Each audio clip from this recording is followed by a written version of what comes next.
Hello दोस्तों, उम्मीद करता हूँ कि आप सब लोग ठीक ठाक और खैर से होंगे। आज की इस अमेजिंग प्लेटफॉर्म पे आप सब लोगों को खुशामदीद कहता हूँ। आज एक बार फिर मैं आप लोगों के सामने एक नए टॉपिक के साथ हाजिर हूँ। आज जो है हम डिस्कस करने जा रहे हैं डेसिमल नंबर के बारे में। यानी किसी डेसिमल नंबर को हम किस तरह माइनस करते हैं, किसी डेसिमल नंबर को हम किस तरह प्लस कर सकते हैं, किसी डेसिमल नंबर को हम किस तरह मल्टीप्लाई या डिवाइड कर सकते हैं। सबसे पहले हमारे साथ एक डेसिमल नंबर है क्या, इसके बारे में अगर हम इसके बारे में हम पढ़ेंगे। देखो, एक हमारे साथ होल नंबर आ रहा है और एक डेसिमल नंबर आ रहा है। होल नंबर भी जैसे कि मैं लिखता हूँ, अब ये हमारे साथ एक होल नंबर है क्योंकि इसमें ये पॉइंट नहीं है। इस पॉइंट को हम डेसिमल पॉइंट भी कह सकते हैं और वैसे पॉइंट भी कह सकते हैं। जिस भी नंबर में ये पॉइंट आ जाए, जैसे कि हमारे साथ 2.5, now it's called a decimal number. अब इसको हम एक डेसिमल नंबर कह सकते हैं क्योंकि दोनों नंबरों के दरमियान में हमारे साथ एक पॉइंट आ रहा है। इस पॉइंट को हम क्या नाम देते हैं, डेसिमल पॉइंट। अब देखो, एक पॉइंट में हर नंबर का अपना अपना नाम होता है एक डेसिमल नंबर में। अब इधर जो पहला नंबर आ रहा है, यानी जो पॉइंट से पहले आ रहा है, इसको हम होल पार्ट कहते हैं, होल पार्ट। अब इसके बाद हमारे साथ जो दरमियान में पॉइंट आ रहे हैं, इसको हम डेसिमल पॉइंट कहते हैं, डेसिमल पॉइंट। फिर इसके बाद जो पॉइंट के बाद नंबर आ रहा है, इसको हम लोग क्या कह सकते हैं, इसको हम लोग वो डेसिमल पार्ट कहते हैं।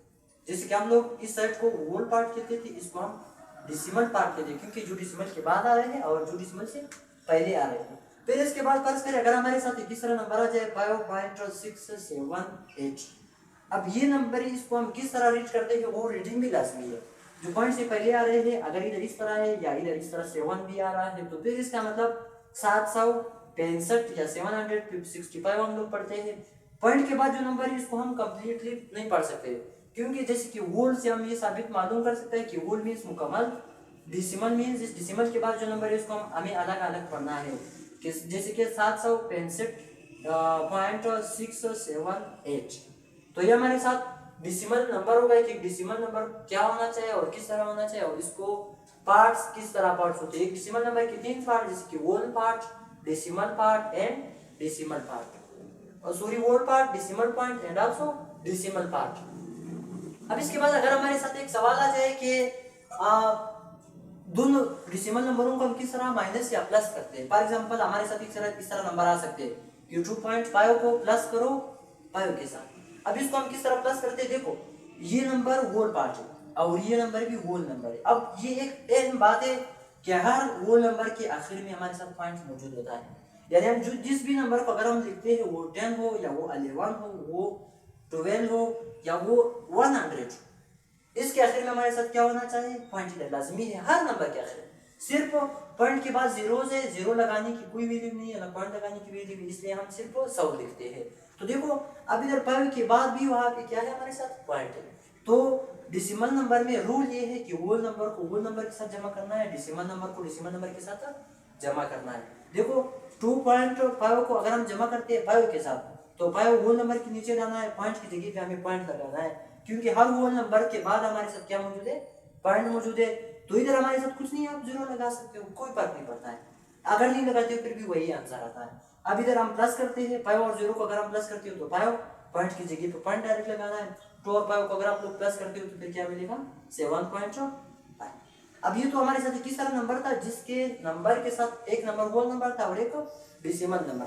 अगर हम दोनों डेसिमल नंबर को जमा करते हैं, यानी 2.6 जमा करते हैं 4.7 से, यानी इसमें भी डेसिमल नंबर है और इसमें भी डेसिमल आ रहा है, तो दोनों में डेसिमल है, तो दोनों को फिर हम किस तरह जमा करते हैं, 6 और 7 को अगर हम जमा करते हैं तो हमारे साथ 13 आंसर आता है। फिर 1 के लिए 1 के बाद हमारे साथ 2 और 4 को अगर हम जमा करते हैं, फिर क्या हमारे साथ मिलना चाहिए, 2 और 4 को जमा करते हैं 6, 1 जमा करो 7, पॉइंट के जगह पे डायरेक्ट पॉइंट, नीचे पॉइंट लगाना है डायरेक्ट, तो ये हमारे साथ इसका आंसर होगा। अब फर्ज करें अगर हमारे साथ एक सवाल है, अगर किसी सवाल को हम माइनस करते हैं कि 4 को माइनस करें 4.5 से 2.6 माइनस, फिर हम लोग किस तरह माइनस करते हैं, देखो इधर हमारे साथ 5 है तो 5 से हम क्या माइनस नहीं कर सकते, 6, क्योंकि 5 और 6 से छोटा नंबर है। फिर हम 4 से 1 उठा के कर इसको देंगे तो वो 15 बन जाएगा। फिर हम 15 से अगर हम 6 माइनस करते हैं तो हमारे साथ कितना बच जाएगा, 9 बच जाएगा। फिर 9 के बाद इधर पॉइंट की जगह पे पॉइंट लगाएंगे, वहां पे 4 था, 4 से हम लोगों ने कर लिया था, अभी 3 बच गया, 3 से अगर हम 2 माइनस करते तो हमारे साथ कितना बचा, 1। तो ये हमारे साथ इसका आंसर है। फॉर एग्जाम्पल अब ये तो हम लोगों ने दो दाने वो नंबर लिए थे जो दोनों में पॉइंट आ रहा है, अगर एक ऐसा नंबर है जिसमें एक में पॉइंट हो और दूसरे में नहीं हो। फॉर एग्जाम्पल 5 से हम लोग माइनस करते हैं 2.6, फिर किस तरह माइनस करते हैं, देखो होल नंबर के बराबर लगाना चाहिए और पॉइंट तो डिसिमल नंबर के बराबर, पॉइंट के बराबर हम पॉइंट लगाते हैं और इधर हमारे साथ कुछ नंबर नहीं है तो हम जीरो, जैसे कि यहाँ पे हम लोगों ने लगाया सेम टू सेम जीरो लगाना है। देखिए तो अब माइनस का सवाल है तो माइनस देंगे। अब 0 से 6 माइनस नहीं हो सकता है तो इसका मतलब हम इसको क्या देंगे 1 देंगे, वो 10 बन जाएगा। 10 से अगर हम 6 माइनस करते हैं फिर क्या बनेगा 4, फिर 1 इसको कर दिया था तो इधर 4 बचा, 4 से अगर हम 2 माइनस करते हैं तो क्या बचेगा 2.4। अब इसके बाद अगर ये तो हम लोगों ने सिर्फ कुछ एडिशन और सब्ट्रैक्शन के बारे में कुछ पढ़ा। अब अगर आप दो नंबरों को मल्टीप्लाई करते हो फिर किस तरह मल्टीप्लाई करना है, देखो मल्टीप्लाई का मेथड बहुत ही आसान है। दो नंबर 2.56 है, फिर मल्टीप्लाई बाय 3.8, फर्क नहीं पड़ता है डिसिमल के बाद जितने नंबर है या पहले कितने नंबर है, कोई फर्क नहीं पड़ता है। अब देखो 2.56 को हम मल्टीप्लाई करते हैं 3.8, लाजमी नहीं है कि पॉइंट के नीचे के बराबर लिखें क्योंकि प्लस और माइनस का सवाल नहीं है। जिस तरह आप लिखते हो सिर्फ ये 8 6 के साथ बराबर होना चाहिए 3 5 के साथ क्योंकि मल्टीप्लिकेशन है। 8 6 हमारे साथ कितना आता है 48, 4 बैलेंस 8 5 44, जमा करो तो 44, फिर इसके बाद 4 बैलेंस 8 2 16 में 4 जमा करो 20, फिर इसके बाद 3 6 18 आता है, 1 बैलेंस 3 5 15, 1 जमा करो 16, 1 बैलेंस 3 2 6, 1 जमा करो 7। अब इधर 8 4 और 2 को अगर हम जमा करते हैं तो 12, 1 बैलेंस 6 और 0 को जमा करते हैं 1 भी देते हैं तो 7 आता है, 7 और 2 को जमा करते हैं 9। अब सिर्फ रहा पॉइंट क्योंकि हम लोगों ने सवाल कॉल करके पॉइंट नहीं लगाया अभी तक। अब 1 2 3 कितने नंबरों के बाद पॉइंट है, 2 नंबर यहाँ है और 1 नंबर यहाँ है, तो 3 नंबर होगा, हम भी 1 2 3 नंबर के बाद क्या लगाएंगे, ये हमारे साथ आंसर है। फिर जिस तरह भी सवाल आ जाए, खुदा करे कि एक सवाल में इधर पॉइंट है और दूसरे में नहीं है, 2 5 10, 1 बैलेंस 2 2 4 1 जमा करो पाओ, तो इसको हम लोग क्या देते हैं पॉइंट एक नंबर के बाद। अब इधर एक नंबर के बाद पॉइंट के बाद अगर 0 है तो 0 को भी खत्म करो, पॉइंट को भी खत्म करो, क्योंकि 2.5 को अगर जमा करते हो 2.5 से तो जवाब क्या मिलना चाहिए 2.5, और 2.5 को अगर आप जमा करते हो जवाब आपको 2 के साथ क्या मिलना चाहिए पाओ। अब इसके बाद हम आएंगे डिवीजन की तरफ कि डिवीजन को हम किस तरह करेंगे। डिवीजन अगर मैंने बताया था कि 56 5.6 को डिवाइड करो किस चीज पे 6.8 पे, या इधर हम कोई बड़ा वाला नंबर लेते हैं 12.6 को डिवाइड करें 6.8। अब देखो जो पहले नंबर पे आ रहा है यानी 1 2 के मुताबिक जो 1 2 3 ना सीक्वेंस के मुताबिक जो पहले नंबर पे आ रहा है इसको अंदर करना है, जो दूसरे नंबर पे आ रहा है इसको किधर करना है बाहर करना है। अब पॉइंट अभी तक मैंने ये नहीं सुना है कि पॉइंट का टेबल किस तरह पढ़ना है कि 6.8 6.2 6.8 नहीं, इस तरह मैंने नहीं देखा है। तो देखो हम लोग क्या करते हैं पॉइंट को खत्म करेंगे फिर बाद में टेबल पढ़ेंगे। इधर अगर पॉइंट एक नंबर यानी पॉइंट को खत्म करते हो तो एक नंबर वहां ले जाओ, पॉइंट खत्म हो गया।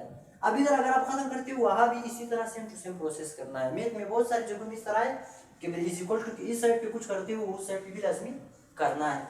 अब इधर अगर हम पॉइंट खत्म करते हैं एक नंबर वहां उठाया, इधर भी एक नंबर उस तरफ ले जाओ तो पॉइंट अगर आखिर में जाता है तो कोई लगाने की कोई जरूरत नहीं, जैसे कि मैंने होल नंबर का मतलब दिया कि इधर पॉइंट है लगाने की जरूरत नहीं है। अब दोनों में पॉइंट है लेकिन लगाने की जरूरत नहीं है। 68 का टेबल हम लोग कहाँ तक पढ़े ताकि वो नंबर आ जाए। अब देखो 2 तक पढ़ेंगे 68 मल्टीप्लाई बाय 2 2 8 16 1 माइनस 2 6 12 1 जमा करो 13 1 36 ज्यादा हो गए तो हम 8 तक पढ़ेंगे 68। अब इसको हम लोग तो ये बड़ा नंबर है हम इधर लिखेंगे इसको 68। अब इसको हम 1 कर देंगे तो हमारे साथ क्या मिलेगा, इसको अगर हम 1 कर देंगे तो 16 है, 16 से अगर हम 8 माइनस करते हैं तो 8 मिलेगा, इसको 1 कर देंगे ये 1 बचा हमारे साथ, 1 को अगर हम 1 कर देंगे तो 11 मिला, 11 से अगर हम 6 माइनस करते हैं फिर कितना बचता है 5 बचता है। अब 58 है, इस इधर हमारे साथ नंबर छोटा हो गया तो पावर टेबल नहीं जा सकता, ऊपर हम 0 लगाते हैं फिर इधर भी 0 लगाते हैं। अब हम इस नंबर को 6 से मल्टीप्लाई करते हैं या 7 से मल्टीप्लाई करते हैं, इस नंबर को हम लोग 7 से 7 8 56 5 बैलेंस 7 6 42 में 5 जमा करो हमारे साथ तो 47। अब ये वाला मिला, इसको हम यहाँ भी इधर लिखेंगे तो इधर पे करेंगे, आगे सवाल जाता रहा है। अब इधर अगर आप गुण के साथ जिसके हम लोग जीरो लगाए, पहले पॉइंट लगाना है, फिर इसके बाद पॉइंट लगाना है, फिर जीरो लगाना है, क्योंकि पॉइंट के बगैर आप लोग जीरो नहीं लगा सकते हो। तो ये कुछ समझ आ रहा है अभी।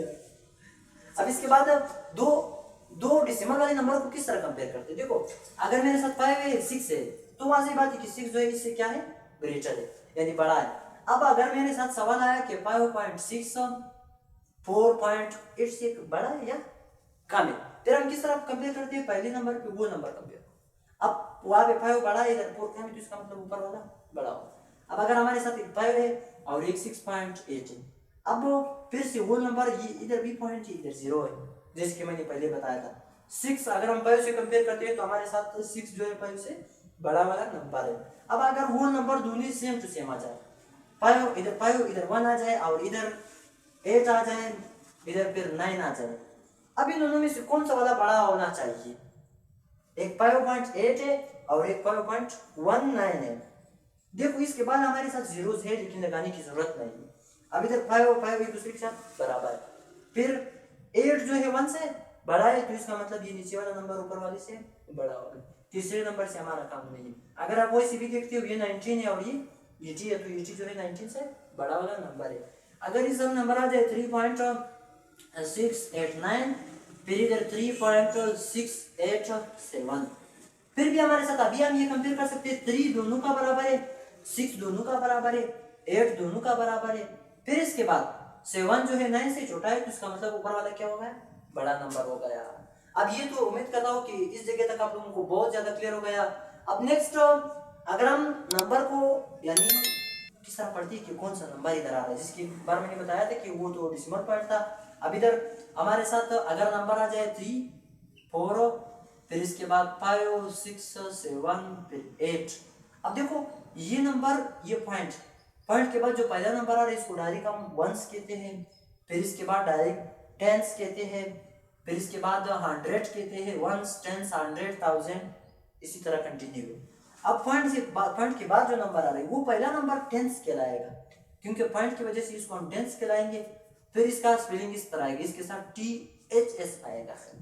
इस टेंस के साथ हमारे साथ सिर्फ TNS टेंस है, इधर हमारे साथ 100 सिर्फ 100 HUNDRED है, इधर हमारे साथ 100 के साथ THS आखिर में आएगा, 100s 1000s 10,000s 100,000। तो इस तरह हमारे साथ कंटिन्यू है। तो उम्मीद करता हूँ कि आज की टॉपिक से आप लोगों को कुछ समझ आ गया होगा। इंशाल्लाह फिर नेक्स्ट वीडियोज में मिलेंगे, तब तक के लिए अल्लाह हाफिज़।